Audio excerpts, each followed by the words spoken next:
the Suzuki GSX-R. GSX-R is an institution. But before Suzuki could build its first bike, the company had to totally reinvent itself.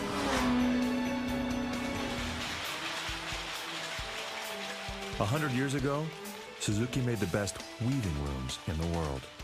I had no idea myself. I mean, I thought they made motorcycles. Today, they're famous for motorcycles. But a century ago, they were famous for machines that made cloth. You have to have cloth, and I guess back in the day there was quite a market for it. Suzuki looms were precision machines used to create intricate fabrics, and today that precision continues on their motorcycle production line. It's amazing to me how quick they can assemble an engine. I could never understand how they got everything organized so it all went together like that. I mean, who organized all that stuff? Why did the Suzuki Loom Company go out of business?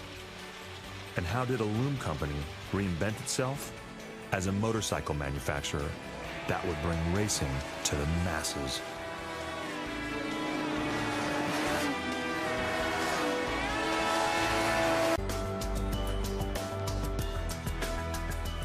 Hamamatsu, Japan, a city few tourists visit, even though it's only 150 miles south of Tokyo.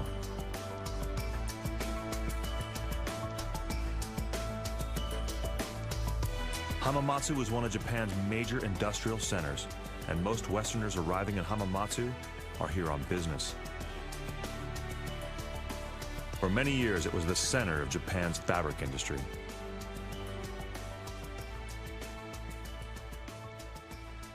Today, Hamamatsu is home to the Suzuki Motor Corporation.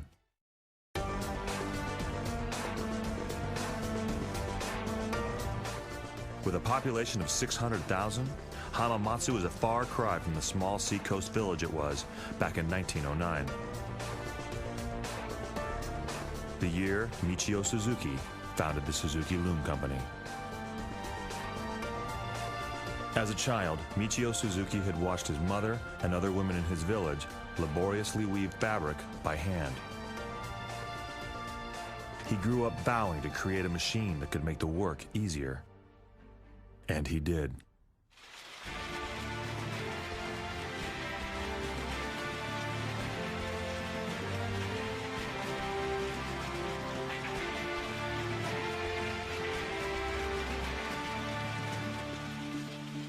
By 1929, Michio Suzuki had been awarded more than 120 patents for inventing an entirely new type of mechanical weaving machine.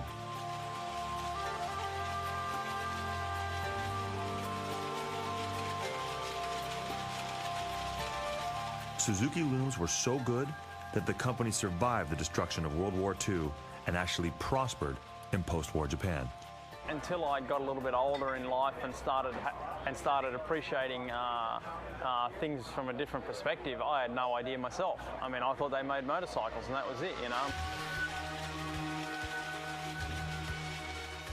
For nearly 50 years, Suzuki looms were the best money could buy, and they were sold all over the world. But in 1951, Michio Suzuki would be blindsided by a global cotton market collapse. The world's best loom maker faced financial disaster. What Michio Suzuki did next was as ingenious as any loom he'd ever created.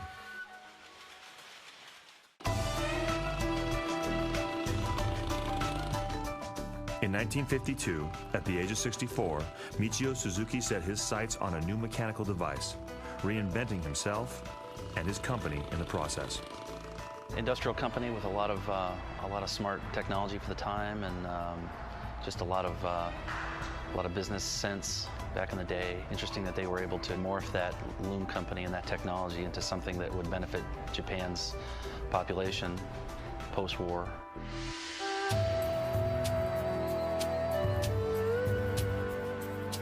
Post-war Japan needed cheap transportation.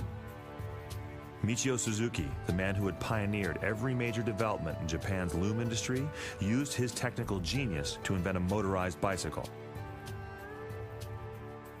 He called it the Power Free. Remarkably, every piece on the Power Free was designed and built by Suzuki. And they built all their loom products themselves and didn't outsource any of that. And it would make sense that they would continue that with their bike business.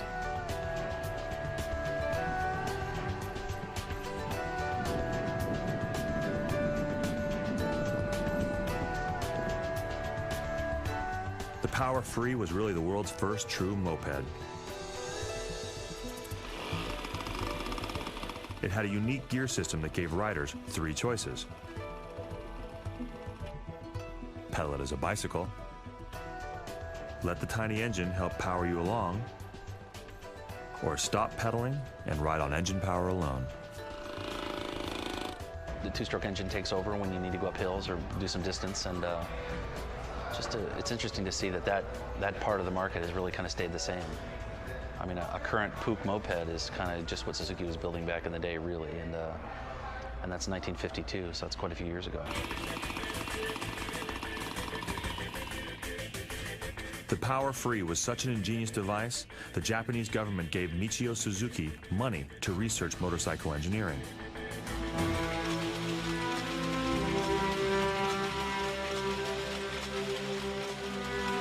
The era of the Suzuki Loom Company was over, but the Suzuki Motor Corporation was born.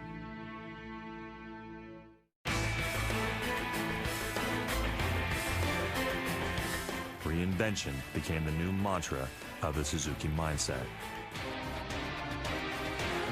In 1953, Suzuki created a new Power Free, giving it a 60cc engine that cranked out 2 horsepower. In its very first year of production, the Power Free won the Mount Fuji hill climb, one of Japan's most prestigious road races. Like a caterpillar becoming a butterfly, Suzuki had changed itself yet again. Now, it was a company that not only created practical means of transportation, but a company that lived to go racing.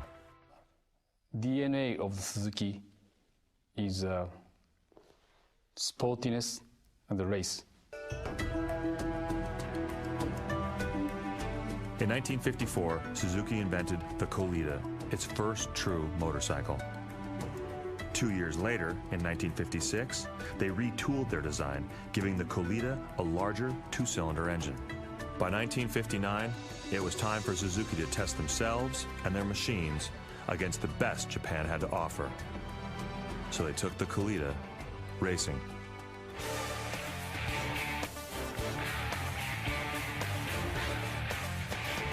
Four riders and 11 mechanics spent 3 months living in a wooden shack on Mount Asama, testing their bikes for the famous Mount Asama volcano race.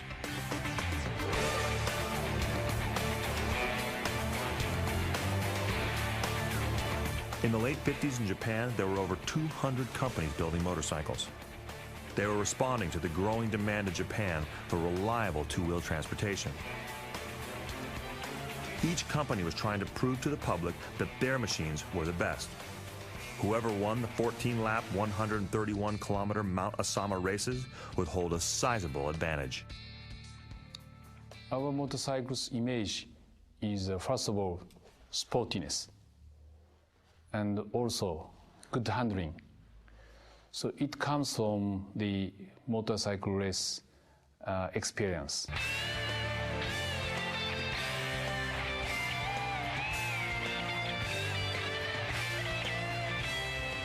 Three of the 5 bikes that Suzuki entered in the 1959 Mount Asama race broke down, and only one machine actually crossed the finish line. But for 1 lap, just 1 lap, Suzuki was king. In 5 minutes and 50 seconds, the little Kolita recorded the fastest lap among all competitors at the race. Even though they didn't win, Suzuki had served notice that they were ready to take the next step. Now, their challenge was to build fast bikes that could go the distance. Win. And if you win, then people understand your product. And it's simple.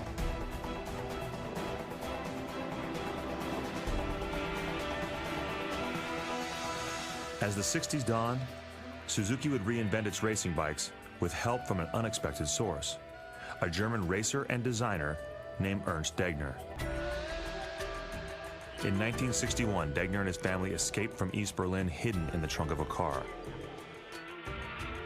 Just a few weeks later, Suzuki management met Degner at the Swedish Grand Prix and hired him on the spot.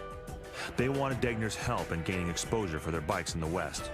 They hoped his experience would help Suzuki win what was then the most important motorcycle race in the world. The Isle of Man TT.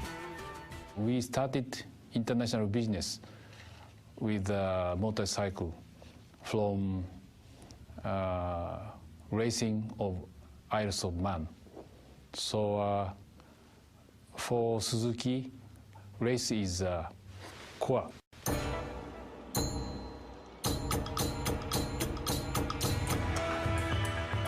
In 1962, with Degner riding a motorcycle he helped design, Suzuki won the Isle of Man. Knowing that demand for new motorcycles was growing both in the US and Europe, Suzuki decided to take what it had learned from racing and reinvent its next motorcycle.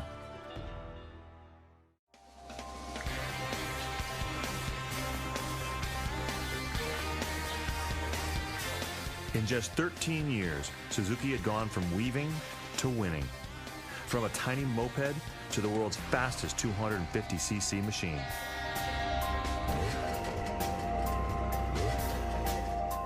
In 1965, Suzuki built the T20. It was a bike aimed directly at the US market.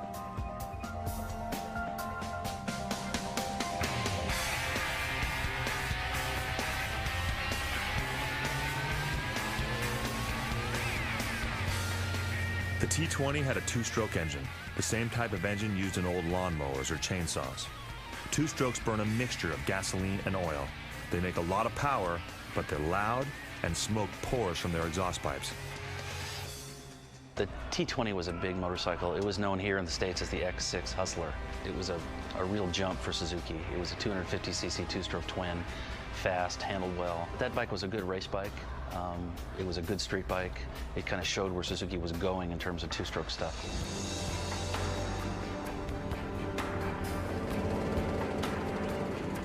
By 1968, Suzuki had doubled the size of its engine to 500 cc's, the largest two-cycle engine in any motorcycle of its day.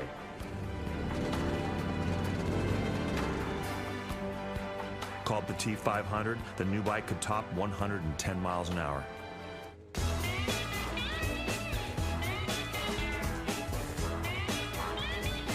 In 1976, Suzuki introduced the GS750, and that really was kind of the next big superbike.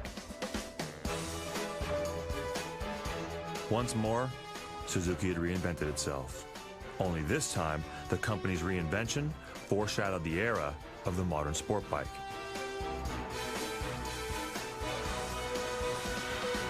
The GS750 was the company's first four-stroke engine design.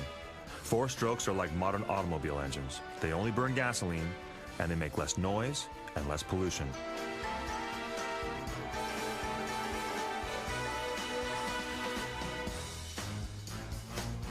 Suzuki's reinvention is interesting. I especially like the part where they went from two strokes to four strokes, because that was a big jump for them, but boy, they sure pulled it off, and they pulled it off right away. There wasn't a big learning curve for them.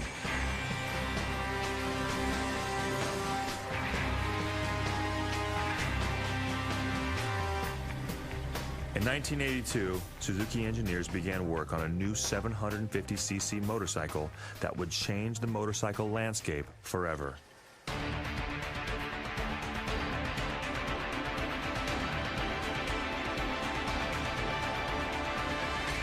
In 1985, Suzuki shocked the motorcycle world when they introduced the all-new GSXR 750. The four strokes were GS. And then X was, I believe, like sort of experimental, and R's for racing. So, the initial GSXR of 1985, that was like a race bike, it was like an endurance race bike. It had lights, it just rolled off the Boulder or off Le Mans. And here it was. It was not only a breakthrough model, but a breakout machine. The GSXR 750 weighed 104 pounds less than the bike it replaced. Almost overnight, Suzuki had redefined the modern sport bike.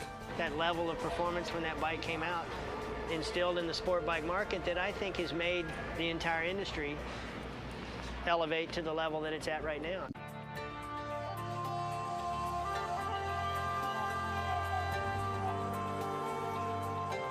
In racing trim, the new GSXR 750 produced 130 horsepower. It had a high-tech engine that was narrower than previous models and used magnesium to keep the weight down. The watchword there was lightweight. That thing, they pared it down, aluminum frame, air-cooled engine, so it had no heavy liquid cooling on it. They made the wheels light. They worked on lightening up every piece on it, and it was an extremely light bike.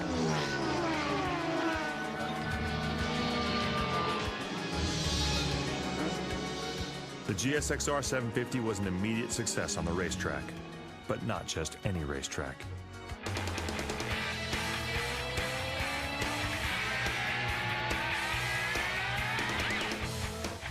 In 1985, the same year the bike was introduced, 3 French riders, Bernard Millet, Guy Bourtine, and Philippe Gouchon, teamed up to ride the all-new machine to victory at the legendary 24 Hours of Le Mans endurance race. The win in France set the stage for Suzuki's breakthrough moment in America.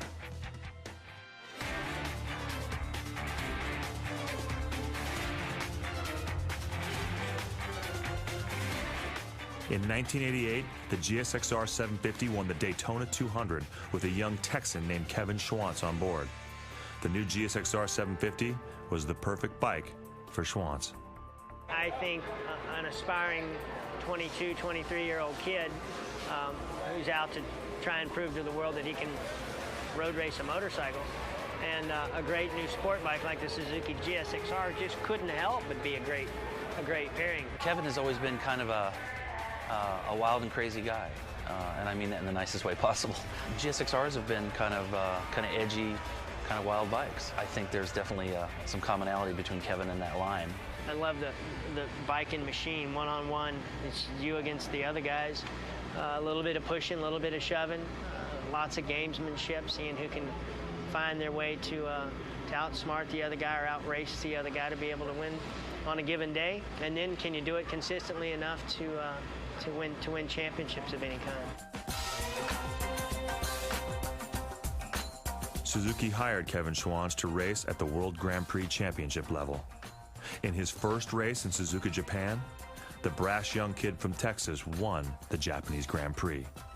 When we'd win a race, especially at Suzuka, I'd always go back to the factory afterwards on Monday, spend an extra day or two in Japan, and go back in, and it was like a celebration for the entire factory.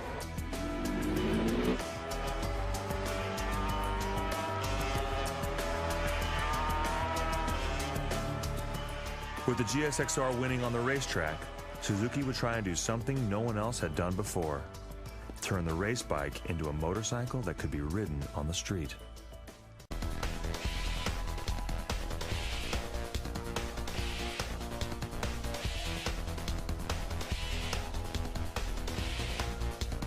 You just can't believe that somebody actually built this for sale, because, you know, aluminum frame, and just looking at it, I mean, it was a racing fairing.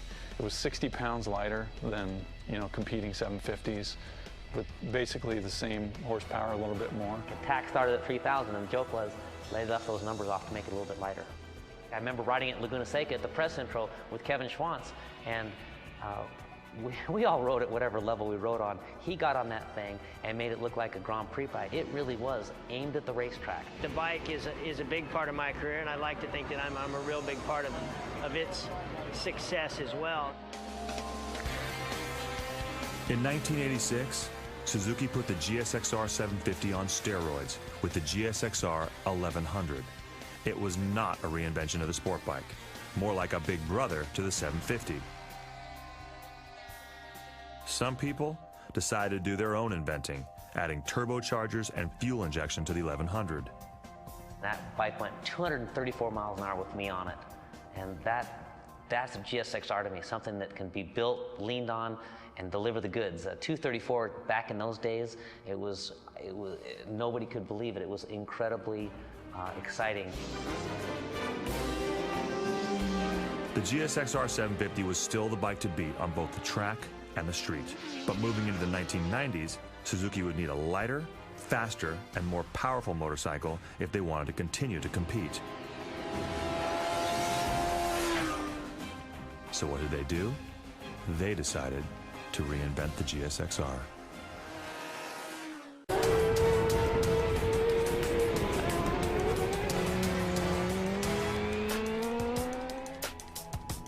At the beginning of the 1990s, the Suzuki Motor Corporation was at a crossroads. The company had reinvented itself countless times, but now a fierce argument raged inside their own corporate headquarters in Hamamatsu, Japan. Should the company build a so-called middleweight sport bike? A motorcycle with a smaller 600cc engine? Traditionally, middleweight sport bikes got customers into showrooms, but didn't make much money. They were just kind of a lost leader for a lot of the companies.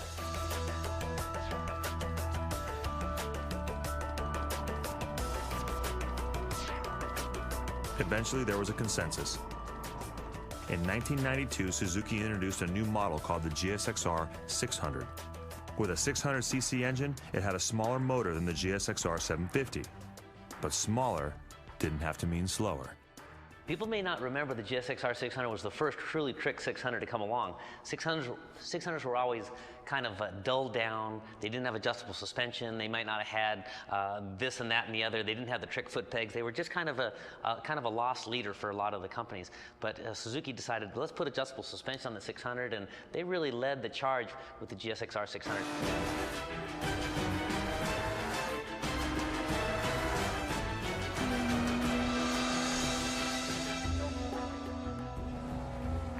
The original GSXR 600 led to an entirely new model line that emphasized more power and less weight.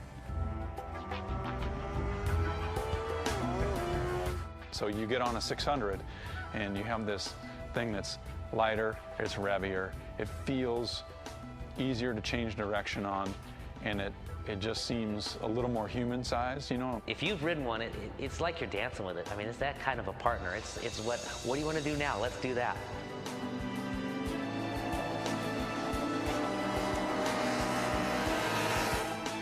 The GSXR 600 is called a middleweight sport bike. And while it received great reviews, Suzuki was intent on winning the heavyweight crown. To do that would require another reinvention of the GSXR.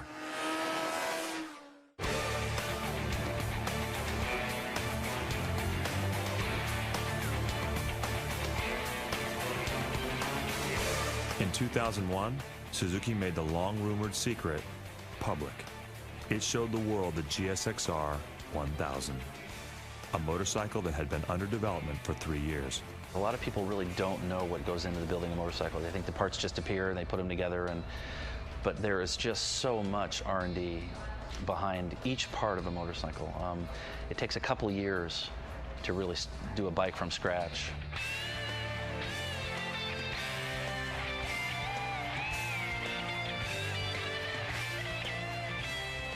The first GSXR 1000 was an instant game changer. The bike had a 988cc engine that produced an astonishing 160 horsepower and offered Ferrari-like performance for a fraction of the price. On the seat, when you ride it, you can't believe it's 1,000. I mean, you can believe it's 1,000 when the throttle's open because it's shocking. It's shocking how hard it accelerates. But mid-corner, it feels small underneath. It wants to turn. It wants to change direction mid-corner if you need to. It'll tighten up its line.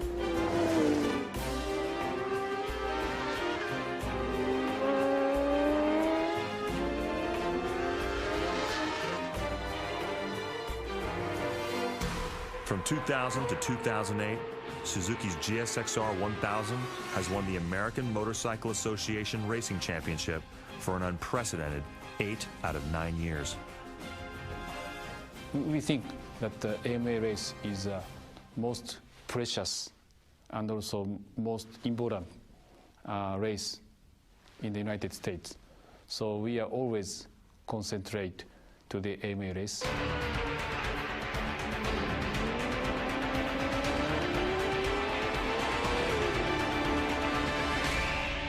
GSXR is an institution. It brought racing to the masses. Race bike with lights, truly for sale, at a price that you could actually afford, you could go buy. I mean, it's just amazing. To describe the GSXR 1000, words don't do it justice. You need to watch someone like Matt Mladen ride the thing and see that they can do just about anything on it, faster than anybody in the nation.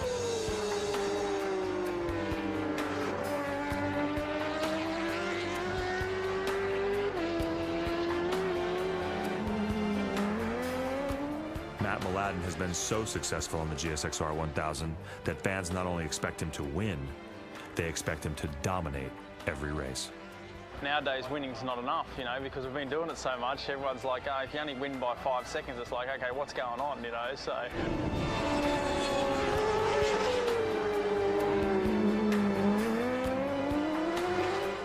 Some of the most intense pressure on Mladen to win comes from Mladen himself. Coming second isn't a great result, and being on the podium is not a great result, but winning is a great result. The GSXR line of motorcycles has been very, very good. There's no doubt about that. The engine plant is part of a complex the size of 52 football fields. This is where the heart and soul of every Suzuki motorcycle is built.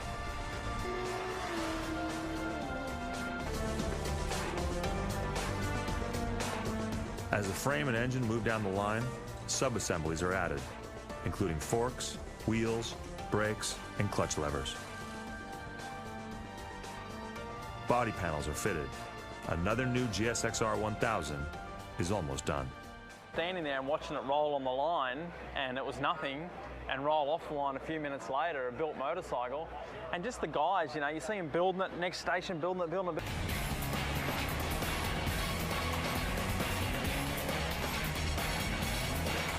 To a dynometer, or dyno for short, that measures engine performance and power.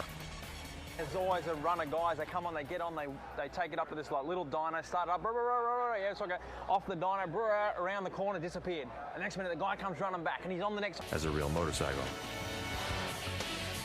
At the loading dock, the new bikes are placed inside metal packing frames, bolted down and covered with cardboard boxes. They're quickly loaded into waiting big rigs, the truck engines left running to avoid wasting time. By the end of 2007, 873,000 GSXRs have been shipped all over the world.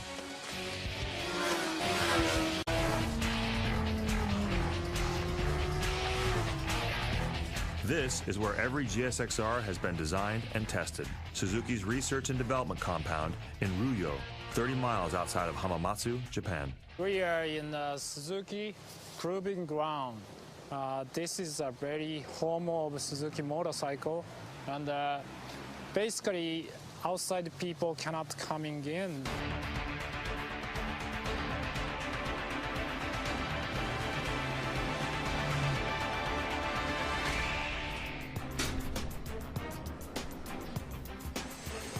Suzuki discourages photographs of the complex, but it did open the door of its engine test center. First time I walked into it, I kind of walked in and went, you know, and I think that was a quite nice way of putting it. It looks worked in, it looks used, it looks like that's where people go and do work to try and develop things. The GSXR engine was developed and tested here. Here's our engine bench test room.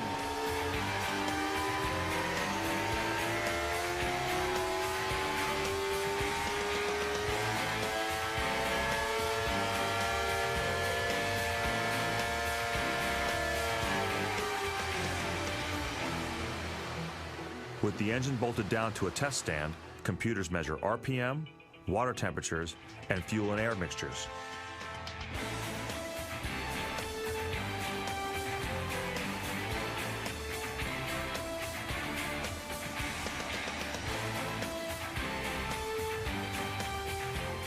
In another part of the building, they run a second series of tests called chassis simulations. Now, the engine is installed in a completed motorcycle. This facility is for checking drivability and running simulation much more real than engine bench, and we can check more realistic engine feeling.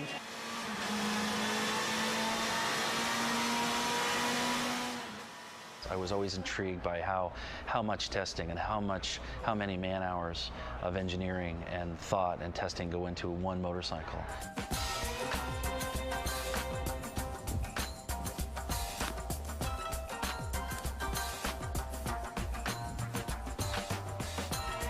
Suzuki saves the most difficult test for last, and it takes place on one of the most difficult test tracks in the world.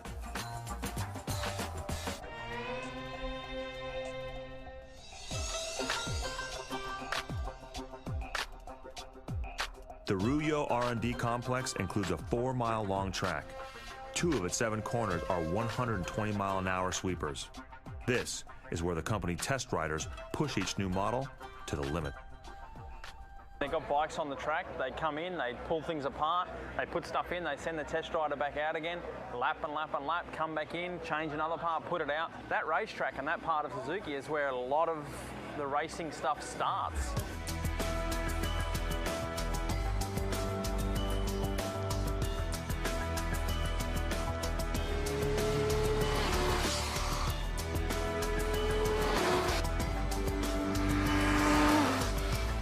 The track has one of the longest straightaways in the world, 1.5 miles of asphalt that ends in a blind, high-speed right turn. Miss the turn, and you crash into the woods. Incredibly dangerous track. I mean, walls everywhere, incredibly high speed, the back straight, you're tapped in 6th gear like you're looking at your watch.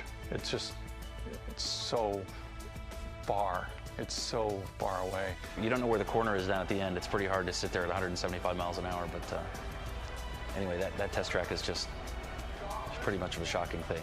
It's a pretty amazing experience to know that Kevin Schwantz tested all his GP bikes there, and it was a wonderful opportunity and a wonderful feeling to be able to be where you know that all the performance Suzuki motorcycles have sort of got their first real run, in the real world. The new GSXR 1000 spent months on the Ruyo test track. Finally, in 2001, the bike was put into production. Since then, many of the GSXRs have ended up in the United States, on roads made famous by Hollywood movie stars.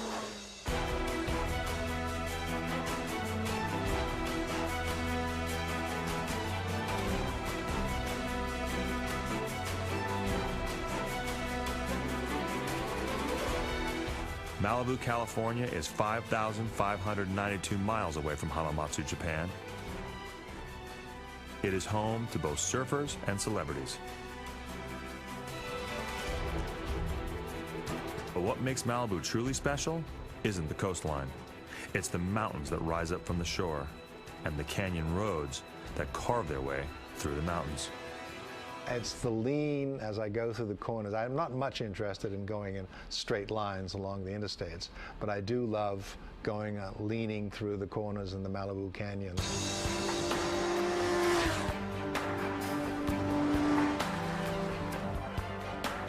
The Malibu canyons are among some of the best motorcycle roads in America.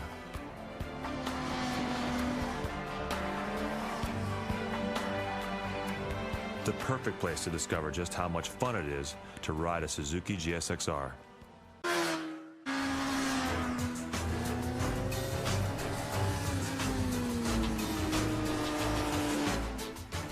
The latest models of the GSXR 600 and GSXR 1000 are the 4th generation of each bike. Suzuki reinvents the model line every other year. The thing that amazes me about Suzuki's GSXR 1000 is how incredibly capable it is, how powerful it is, how fast you can go, and how little effort it takes. It's not easy exactly. I mean, you have to pay attention. You've got a 163 horsepower motorcycle that weighs 430 pounds ready to ride.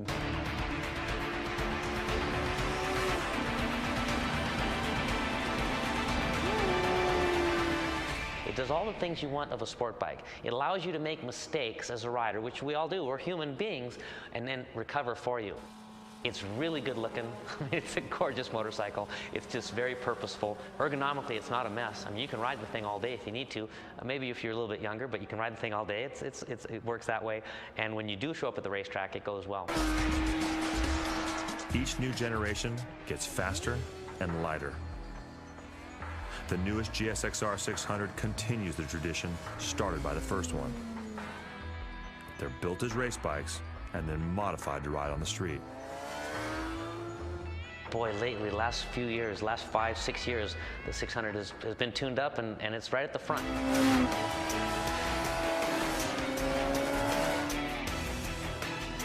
The GSXR 600 outsells every other sport bike in America. 20,000 bikes a year.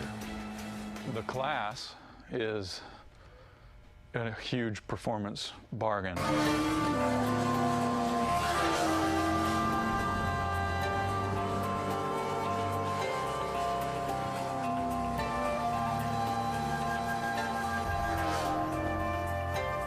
Compared to the GSXR 1000, the 600 is smaller and easier to ride.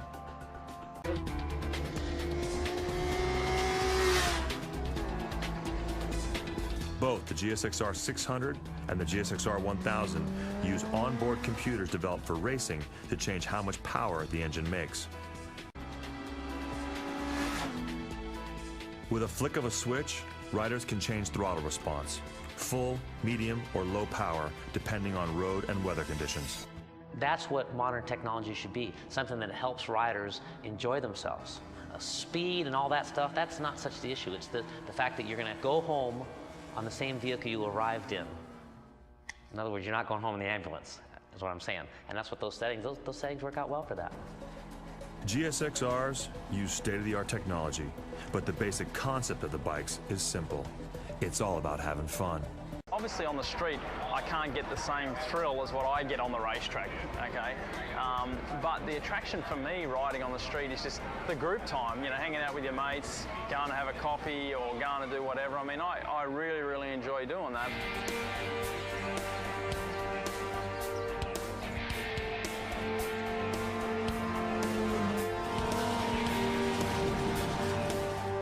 The GSXR 1000 combines everything Suzuki has learned from nearly a half-century of racing.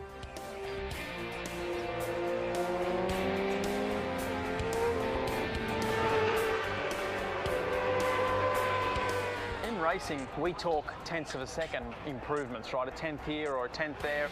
Those tenths of a second add up. The latest GSXR 1000 is not much slower than a full-out race bike.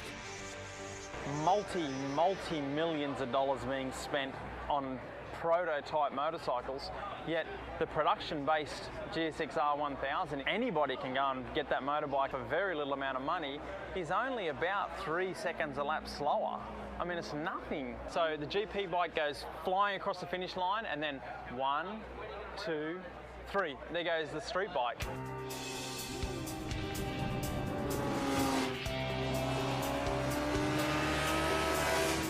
The Suzuki story is unlike any other in the motorcycle world.